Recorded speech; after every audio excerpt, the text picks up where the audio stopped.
क्या आप जानते हैं कि वॉरेन बफेट ने बिना कोई नया प्रोडक्ट बनाया या बिना किसी स्टार्टअप के 100 बिलियन से ज़्यादा की संपत्ति कैसे खड़ी की? उनका सीक्रेट बहुत सिंपल है। वो स्टॉक्स नहीं बल्कि बिजनेस खरीदते हैं। जहां दुनिया मार्केट के उतार चढ़ाव को देखकर डर जाती है, वहीं बफेट उस शोर को इग्नोर करके एक मालिक की तरह सोचते हैं। आज के इस वीडियो में हम the Warren Buffett the way को 12 गोल्डन रूल्स डिकोड करेंगे, जो आपको एक गैम्बलर से बदलकर एक इंटेलिजेंट इन्वेस्टर बना देंगे। अगर आप भी अमीर बनने का वो रास्ता ढूंढ रहे हैं जिसे दुनिया के सबसे अमीर इन्वेस्टर ने खुद इस्तेमाल किया, तो इस वीडियो को अंत तक जरूर देखें। द वॉरेन बफेट वे कि ये समरी आपके लिए गेम चेंजर साबित होगी। नमस्ते दोस्तों, स्वागत है आपका द मनी बुक क्लब में, एक ऐसी जगह जहां हम सिर्फ किताबें नहीं पढ़ते बल्कि अमीरों के दिमाग के डिकोड करते हैं। मेरा नाम है विपिन और इस चैनल में हमारा मिशन बहुत सिंपल है। दुनिया की बेस्ट सेलिंग फाइनेंस किताबों के मुश्किल लेंस को आसान बनाकर आपकी मनी लाइफ को बदलना। आज की समरी रॉबर्ट हैंगस्ट्रॉम की मास्टरपीस द वॉरेन बफेट वे पर है, जो आपको दुनिया के सबसे बड़े इन्वेस्टर की स्ट्रेटेजीज स्टेप बाय स्टेप सिखाएगी। अगर आप भी अपनी फाइनेंशियल फ्रीडम जर्नी शुरू करना चाहते हैं तो अभी इस क्लब का हिस्सा बने और सब्सक्राइब बटन दबाएं। चलिए चलते हैं वॉरेन बफेट के पहले लेसन की तरफ। अगर आप अपनी वित्तीय जिंदगी को हमेशा के लिए बदलना चाहते हैं और शेयर बाजार के शोर से ऊपर उठकर एक असली वेल्थ क्रिएट बनना चाहते हैं, तो ये वीडियो आपके जीवन का सबसे महत्वपूर्ण निवेश साबित होने वाला है। अपनी नोटबुक निकाल लीजिए क्योंकि ओमाहा के जादूगर की क्लास शुरू होने वाली है। दुनिया उन्हें आज ओमाहा का जादूगर कहती है, लेकिन 13 अगस्त 1930 को जब वॉरेन एडवर्ड बफेट का जन्म हुआ तो अमेरिका अपने इतिहास के सबसे भयानक आर्थिक मंदी से जूझ रहा था। चारों तरफ गरीबी थी, बैंक बंद हो रहे थे और लोग दाने दाने को तरस रहे थे। असली माहौल ने वॉरेन के अंदर एक ऐसी आग जला दी जिसने उन्हें कभी रुकने नहीं दिया। वॉरेन के घर का माहौल थोड़ा अलग था। वॉरेन के पिता हार्वर्ड बफेट एक स्थानीय स्टॉक ब्रोकर थे।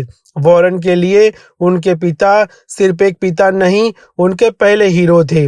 जब वॉरेन छोटे थे तो वो अक्सर अपने पिता की ऑफिस जाते और वहां लगे ब्लैक बोर्ड पर चौक से स्टॉक की कीमत लिखते थे, जहां दूसरे बच्चे खिलौने से खेलते थे। वॉरेन बफेट इन्वेस्टमेंट गाइड्स पढ़ते थे। उनकी माँ लीला बफेट एक हाउसवाइफ थी।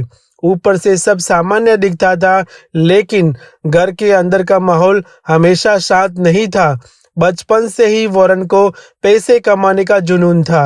उन्होंने बचपन में ही ठान लिया था कि वो 35 साल के उम्र तक करोड़पति बन जाएंगे, वरना वो ओमाहा के सबसे ऊंची इमारत से कूद जाएंगे। ये पागलपन नहीं, एक जिद्दी बच्चे का खुद से किया हुआ वादा था। महज 6 साल की उम्र में वो अपने दादाजी की दुकान से कोको कोला की 6 बोतलें 25 सेंट में खरीदते थे और उन्हें अलग अलग 5-5 सेंट में बेच देते थे, यानी 5 सेंट का पक्का मुनाफा। ये उनका अब तक का सबसे बेहतरीन बिजनेस था, क्योंकि इसमें रिस्क जीरो था और डिमांड हाई थी। जैसे जैसे वॉरेन बड़े हुए, उनकी मेहनत की बुक भी बढ़ती गई। हाई स्कूल के दौरान ही उन्होंने ओमाहा के अलग अलग इलाकों में ओमाहा वर्ल्ड हेरल्ड अखबार बांटना शुरू किया था। लेकिन वॉरेन सिर्फ एक साधारण पेपर बॉय नहीं थे, उन्होंने ऐसे एक स्केल होने वाले बिजनेस की तरफ चलाया। वो रोज सुबह 5 बजे उठते, साइकिल पर निकल जाते। उन्होंने अपने अखबार की रूट्स को इस तरह ऑप्टिमाइज किया कि वो कम से कम समय और ज़्यादा घरों तक पहुंच सके। यहाँ तक कि उन्होंने उस समय के मैगजीन सब्सक्रिप्शन भी बेचना शुरू कर दिया था। साल था 1942। 11 साल का एक बच्चा अपने पिता के पास जाता है और कहता है मुझे शेयर खरीदने हैं। वॉरेन ने अपनी पूरी जमा पूंजी जो उन्होंने अखबार बांटकर और सोडा बेचकर कमाई थी, कुल $114 से सिटी सर्विस प्रीफर्ड के 3 शेयर खरीदे। शेयर $38 पर खरीदी गए, लेकिन देखते ही देखते वो गिरकर $27 पर आ गए। वॉरेन डरे नहीं, लेकिन जैसे ही कीमत $40 पर पहुंची, उन्होंने तुरंत शेयर बेच दिए। और जानते हैं क्या हुआ? कुछ ही समय बाद वो शेयर $200 तक हो गया। यहाँ से उन्होंने अपनी जिंदगी का पहला सबक सीखा। बाजार में पैसा दिमाग से नहीं बल्कि पेशेंस से बनता है। जब उनके पिता कांग्रेस के लिए चुने गए तो परिवार वॉशिंगटन डीसी चला गया। वॉरेन ने वुडरो विल्सन हाई स्कूल से पढ़ाई की। उनके ईयरबुक में उनके फोटो के नीचे लिखा था, लाइक्स मैथ्स, ए फ्यूचर स्टॉक ब्रोकर। 14 साल की उम्र में जब बच्चे होमवर्क कर रहे होते थे, वॉरेन ने अपनी कमाई से $1200 बचाकर नेब्रास्का में 40 एकड़ का खेत खरीद लिया और उसे एक किसान को बटाई पर दे दिया। सोचिए, एक हाई स्कूल का बच्चा जमीन के मालिक था और उसे हर महीने पैसिव इनकम आ रही थी। कोलंबिया में वॉरेन ने निवेश की उस कला को सीखा जिसे आज हम वैल्यू इन्वेस्टिंग कहते हैं। 20 साल की उम्र तक वॉरेन ने $9,800 आज के हिसाब से करीब $1.3 लाख जमा कर लिए थे। वॉरेन ने इस मनी माइंडसेट के पीछे सबसे बड़ा हाथ था उनके पिता हावर्ड बफेट का था। हावर्ड ने केवल एक सफल स्टॉक ब्रोकर थे, बल्कि 1942 में वे अमेरिकी कांग्रेस के लिए भी चुने गए। वॉरेन के घर का माहौल बहुत ही इंटेलेक्चुअल था। हावर्ड ने कभी वॉरेन पर दबाव नहीं डाला, बल्कि उन्हें आज़ादी दी। वॉरेन अक्सर अपने पिता के ऑफिस में बैठकर स्टॉक चार्ट्स और फाइनेंशियल रिपोर्ट्स पढ़ा करते थे। उनके पिता ने उन्हें 2 शब्द बड़े सबक सिखाए, द इनर स्कोर कार्ड। दुनिया आपके बारे में क्या सोचती है उससे फर्क नहीं पड़ता, आप अपने बारे में क्या सोचते हैं वो जरूरी है। कंपाउंड इंटरेस्ट एक छोटी बचत को निवेश करने की ताकत होती है। हाई स्कूल के बाद वॉरेन बफेट अपनी काबिलियत को लेकर बहुत कॉन्फिडेंस थे। उन्होंने दुनिया की सबसे मशहूर हार्वर्ड बिजनेस स्कूल के लिए अप्लाई किया। उन्हें पूरा यकीन था कि उनका एडमिशन हो जाएगा, लेकिन किस्मत कुछ और ही मंजूर था। जब उनका इंटरव्यू हुआ तो हार्वर्ड के प्रोफेसर्स ने उनसे कहा, भूल जाओ, तुम हार्वर्ड के लायक नहीं हो। यह वॉरेन की लाइफ का सबसे बड़ा झटका था, लेकिन सालों बाद बफेट ने खुद कहा, वो रिजेक्शन मेरी लाइफ की सबसे अच्छी घटना थी। निराश होकर वॉरेन वापस घर आए और किताब पढ़ने लगे।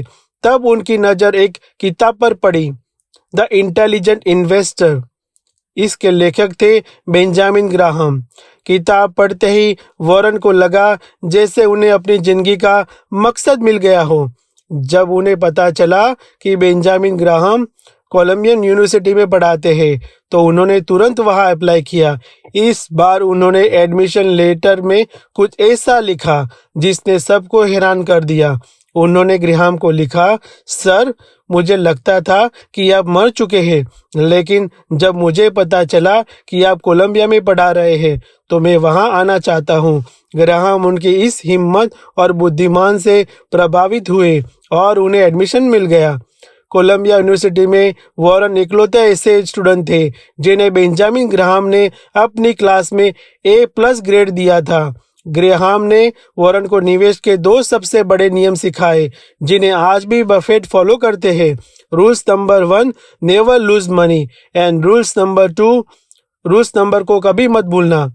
ग्राहम ने उन्हें इंस्टिंक्टिव वैल्यू और मिस्टर मार्केट का कॉन्सेप्ट समझाया, यानी मार्केट के उतार चढ़ाव को एक पागल आदमी की तरह देखो जो रोज आपको अलग अलग दाम ऑफर करता है। आपको तभी खरीदना है जब दाम उसकी असली वैल्यू से बहुत कम हो।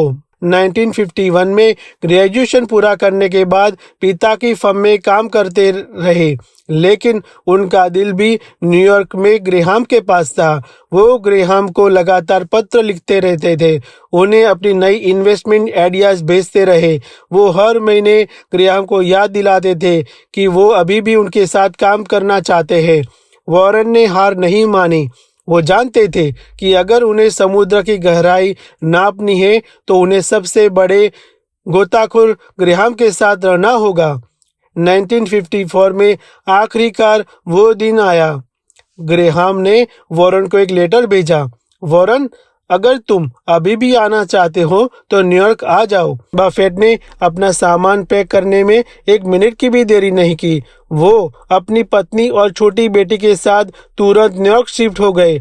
वहां उन्होंने 2 साल तक ग्रेहाम के साथ काम किया और सीखा कि कैसे बिना भावनाओं के सिर्फ नंबर और इंट्रिंसिक वैल्यू के आधार पर निवेश किया जाता है। ग्रेहाम ने उन्हें मार्जिन ऑफ सेफ्टी का वो मंत्र दिया जिसने आगे चलकर अरबों डॉलर की नींव रखी।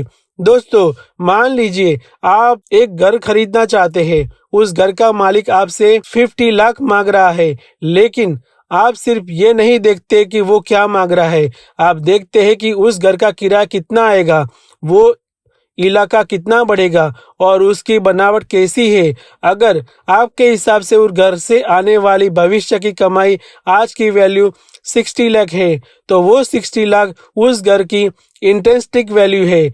बफेट कहते, प्राइस इज व्हाट यू पे, value is what you get. बाजार में स्टॉक की कीमत रोज ऊपर नीचे होती है, लेकिन कंपनी की असली वैल्यू, इंस्ट्रिक्ट वैल्यू इतनी जल्दी नहीं बढ़ती। बफेट कभी भी चार्ट नहीं देखते, वो कंपनी के कैश फ्लो को देखकर उसकी असली वैल्यू निकालते हैं। Margin of safety. अब मान लीजिए आपके घर की वैल्यू 60 लाख निकाली, क्या आप उसे 60 लाख में ही खरीद लेंगे? बफेट कहेंगे नहीं, यही काम आता है मार्जिन ऑफ सेफ्टी का। अगर किसी शेयर की असली वैल्यू $100 है तो बफेट उसे $100 में नहीं खरीदेंगे। वो इंतजार करेंगे कि बाजार में कोई डर या मंदी आए और वही शेयर उन्हें $70 या $60 में मिल जाए। वो जो $30 या $40 का डिस्काउंट है, वही उनका मार्जिन ऑफ सेफ्टी है। ये डिस्काउंट उन्हें 2 चीज़ों से बचाता है, एक तो उनकी खुद की गलती और कैलकुलेशन से, और दूसरी बाजार की वोलाटिलिटी से। Mister market. ग्रेहाम ने बफेट को मिस्टर मार्केट का उदाहरण दिया था। सोचिए, आपका एक बिजनेस पार्टनर है मिस्टर मार्केट। वो रोज आपके दरवाजे पर आता है, आपके बिजनेस का एक दाम लगाता है। कभी वो बहुत खुश होता है और वो बहुत ऊंचा दाम मांगता है, कभी वो बहुत दुखी होता है और डरा होता है और बहुत सस्ता दाम लगाता है।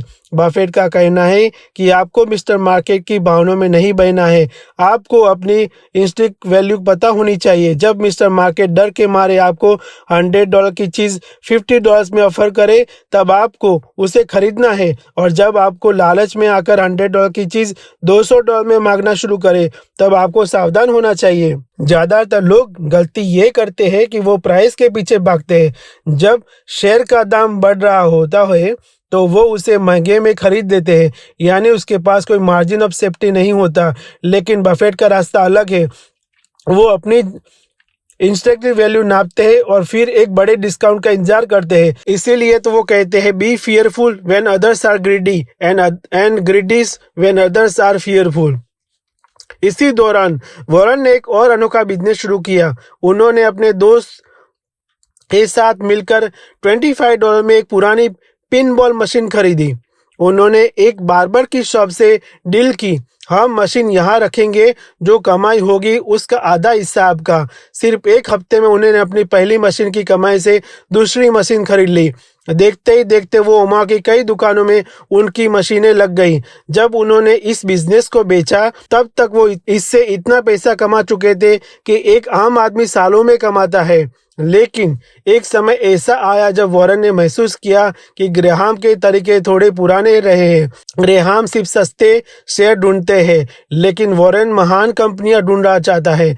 यही से द वॉरेन बफेट वे का जन्म हुआ, जहां बफेट ने ग्रेहाम के अनुशासन को चार्ली मुंगर की क्वालिटी के साथ मिला दिया। 1956 में जब बेंजामिन ग्रेहाम रिटायर हुए तो वॉरेन फिर फिर से ओमाहा लौट आए। अब उनके पास अपना खुद का अनुभव था और उनके पास $1.8 मिलियन थे। सिर्फ 25 साल की उम्र में उन्होंने अपने बेडरूम से बफेट पार्टनरशिप लिमिटेड की शुरुआत की। उन्होंने अपने 7 दोस्तों से और रिश्तेदारों से कुल 100,500 जुटाए। वॉरेन की शर्त बहुत साफ थी, वो साल में सिर्फ एक बार अपनी परफॉर्मेंस बताएंगे और वो कोई फिक्स्ड फीस नहीं लेंगे। अगर फायदा 6% से ज्यादा हुआ तभी वो अपना हिस्सा लेंगे। अगले 13 सालों में जहां मार्केट सिर्फ 7.5% का रिटर्न दिया, वही वॉरेन की पार्टनरशिप ने 29.5% का सालाना रिटर्न कमाकर सबको हैरान कर दिया। साल 1959 ओमाहा नेब्रास्का का एक छोटा सा प्राइवेट क्लब। वॉरेन बफेट अब 29 साल के थे और अपनी इन्वेस्टमेंट पार्टनरशिप को सफलतापूर्वक चला रहे थे। वो अमीर बन रहे थे, लेकिन एक गलती कर रहे थे। वो अभी भी अपने गुरु बेंजामिन ग्राहम के सस्ते सिगार बट के जाल में फंसे हुए थे। तब उनकी जिंदगी में एक ऐसा इंसान आया जिसने उनके दिमाग को तारों को हमेशा के लिए झंझोर कर दिया। Charlie Munger. मुंगर पेशे से एक वकील थे, लेकिन उनका दिमाग एक साइंटिस्ट की तरह काम करता था। वॉरेन कहते हैं, मुझे 5 मिनट में समझ आ गया कि यह इंसान मुझसे भी तेज है। उस रात दोनों घंटों बातें की और जब वो रेस्टोरेंट से बाहर निकले तो उन्हें पता था कि उनकी जोड़ी इतिहास रचने वाली है। मुंगर ने बफेट की रणनीति से सबसे बड़ी कमी पकड़ी। उन्होंने कहा, वॉरेन ग्राहम का तरीका सस्ते और रद्दी शेयर ढूंढना तब सही था जब मार्केट 1930 की मंदी से गुजर रहा था, लेकिन अब जमाना बदल रहा है। तुम कचरे इकट्ठा करना बंद करो। मुंगर ने बफेट को एक ऐसा मंत्र दिया जिससे बर्कशायर हाथवे का जन्म दिया। उन्होंने कहा, a fair business at the wonderful price is okay, but a wonderful business at the fair price is magnificent. एक औसत कंपनी को सस्ते में खरीदने से लाख गुना बेहतर है कि एक शानदार कंपनी को सही दाम पर खरीदा जाए। मुंगर ने बफेट को सिखाया कि क्वालिटी की एक कीमत होती है और उसे चुकाने में डरना नहीं चाहिए। चार्ली मुंगर बफेट के लिए सिर्फ एक पार्टनर नहीं बल्कि उनके कंसाइंसेस बन गए। बफेट ने उन्हें प्यार से द एम्बोनेबल नो मैन कहते थे। जब भी वॉरेन किसी औसत कंपनी को खरीदने के लिए उत्साहित होते, चार्ली बस एक शब्द कहते, नो। वो बफेट के हर खराब आइडिया को बिना किसी रहम से रिजेक्ट कर देते थे। अब आता है नाम जिसे आज की पूरी दुनिया जानती है, बर्कशायर हाथवे। बहुत कम लोग जानते हैं कि यह वॉरेन की सबसे सफल नहीं बल्कि उनके हिसाब से उनकी सबसे बड़ी गलती थी। 1962 में बर्कशायर एक डूबती हुई टेक्सटाइल कपड़े की मिल थी। वॉरेन ने इसके शेयर्स खरीदना शुरू किया क्योंकि उन्हें लगा कि इसकी वैल्यू इसकी कीमत से ज्यादा है। जब कंपनी के मालिक ने उन्हें धोखा देने की कोशिश की तो गुस्से में आकर वॉरेन ने पूरी कंपनी ही खरीद ली और मालिक को निकाल दिया, लेकिन टेक्सटाइल बिजनेस घाटे में था। वॉरेन ने धीरे धीरे उस कपड़े को बिजनेस को बंद किया और बर्कशायर को एक इन्वेस्टमेंट होल्डिंग कंपनी में बदल दिया। आज वही डूबती मिल दुनिया की सबसे मूल्यवान कंपनियों में से एक है। मुंगर ने बफेट को मेंटल मॉडल्स की ताकत समझाई। उन्होंने सिखाया कि निवेश को सिर्फ चार्ट और बैलेंस शीट से नहीं बल्कि साइकोलॉजिकल और इतिहास बायोलॉजिकल की नज़र से देखना चाहिए। मुंगर का मानना था कि अगर आपके पास सिर्फ एक हथौड़ा है तो आपको हर समस्या एक कील की तरह दिखती है, इसलिए आपको अपनी टूल किट बड़ी रखनी होगी। सीज कैंडी का बड़ा इम्तिहान। 1972 में मुंगर ने बफेट को मजबूर किया कि वो सीज कैंडी नाम की चॉकलेट कंपनी को उसकी बुक वैल्यू से 3 गुना ज्यादा दाम पर खरीदे। बफेट डर रहे थे क्योंकि ग्राहम के नियम के हिसाब से ये महंगा था, लेकिन मुंगर ने जोर दिया, वॉरेन ये ब्रांड अनमोल है। बफेट ने बात मान ली और परिणाम सीज कैंडी ने बर्कशायर को अरबों डॉलर का कैश कमा कर दिया, जिससे बफेट ने कोको कोला और एप्पल जैसे शेयर खरीदे। मुंगर ने बफेट को एक इन्वेस्टर से एक बिजनेस ओनर बना दिया। द मनी बुक क्लब्स के इस मुख्य भाग में 12 सिद्धांत की गहराई में उतरेंगे जिन्हें रॉबर्ट हैंगस्ट्रॉम ने अपनी किताब में विस्तार से समझाया है। यह हिस्सा आपकी वीडियो का सबसे टेक्निकल और वैल्यूएबल भाग है। अब हम उस हिस्से में प्रवेश कर रहे हैं जिसे वॉरेन बफेट की सफलता का ब्लूप्रिंट कहा जाता है। हैंगस्ट्रॉम ने बफेट को निवेश करने के तरीके में 4 श्रेणी में बांटा है, बिजनेस, मैनेजमेंट, फाइनेंशियल और मार्केट। चलिए एक एक करके उनके बारीकी से समझते हैं। So the business. बफेट के लिए शेयर खरीदना एक टिकर सिंबल खरीदना नहीं है, बल्कि एक बिजनेस का मालिक बनाना है। इसके लिए वो 3 चीजें देखते हैं। क्या बिजनेस सरल और समझने लायक है? बफेट कहते हैं इन्वेस्टिंग कोई ओलंपिक्स नहीं है जहां आपको कठिन डाइव के लिए एक्स्ट्रा पॉइंट्स मिलेंगे। अगर आपको समझ नहीं आता क्या बिजनेस सरल और समझने लायक है, बफेट कहते हैं इन्वेस्टिंग कोई ओलंपिक्स नहीं है जहां आपको कठिन डाइव के लिए एक्स्ट्रा पॉइंट्स मिलेंगे। अगर आपको समझ नहीं आता कि कंपनी का पैसा कैसे कमाती है तो उसमें पैसा मत लगाओ। उन्होंने कोका कोला में इन्वेस्ट किया क्योंकि उनको पता था कि लोग प्यासे होंगे और कोक खरीदेंगे। यह एक सिंपल मॉडल है। नंबर 2, क्या बिजनेस का इतिहास स्थिर है? बफेट उन कंपनियों से बचते हैं जो अपनी दिशा बार बार बदलते हैं या जो बहुत मुश्किल दौर से गुजर रही है। उन्हें टर्न अराउंड कहानियों में कोई दिलचस्पी नहीं है। अमेरिकन एक्सप्रेस सालों से पेमेंट इंडस्ट्री में है। बफेट को पता है कि इसका पास्ट परफॉर्मेंस शानदार है। क्या भविष्य की संभावना अच्छी है? यह बात आती है मूड की। क्या कंपनी के पास ऐसा कोई कॉम्पिटिटिव एडवांटेज है जिसे कोई दूसरा तोड़ नहीं सकता, जैसे कोई कोका कोला का ब्रांड या गूगल का सर्च इंजन, एप्पल का इकोसिस्टम। एक बार आप आईफोन ले ले तो आप एप्पल वॉच और मैक भी लेते हैं। ये एक मोड है। बिजनेस चाहे कितना भी अच्छा हो, अगर उसे चलाने वाला कप्तान सही नहीं है तो वो डूब जाएगा। बफेट मैनेजमेंट में ये 3 गुण ढूंढते हैं। क्या मैनेजमेंट रैशनल है? क्या वो बचा हुआ पैसा सही जगह से निवेश कर रहे हैं या फिजूल खर्ची कर रहे हैं? बफेट के लिए कैपिटल एलोकेशन सबसे बड़ा हुनर है। नंबर 5, क्या वो शेयरधारकों के साथ ईमानदार है? बफेट उन मैनेजर्स को पसंद करते हैं जो अपनी गलतियों को छुपाने के बजाय खुलकर स्वीकार करते हैं। फॉर एग्जाम्पल, बफेट खुद अपनी एनुअल रिपोर्ट में अपनी गलतियों को, जैसे बर्कशायर टेक्सटाइल मिल खरीदना के बारे में विस्तार से लिखते हैं। नंबर 6, इंस्टीट्यूशनल इम्परेटिव से बचते हैं। क्या वो इंस्टीट्यूशनल इम्परेटिव से बचते हैं? इसका मतलब है भेड़ चाल। क्या मैनेजमेंट दूसरों की देखा देखी से गलत फैसले ले रहे हैं या वो स्वतंत्र रूप से सोच रहा है? नंबर 7, प्रॉफिट बढ़ना काफी नहीं है। मैनेजमेंट ने शेयर होल्डर से $1 पर कितना रिटर्न कमाया, ये असली टेस्ट है। बफेट का कम से कम 15% ROI पसंद करते हैं।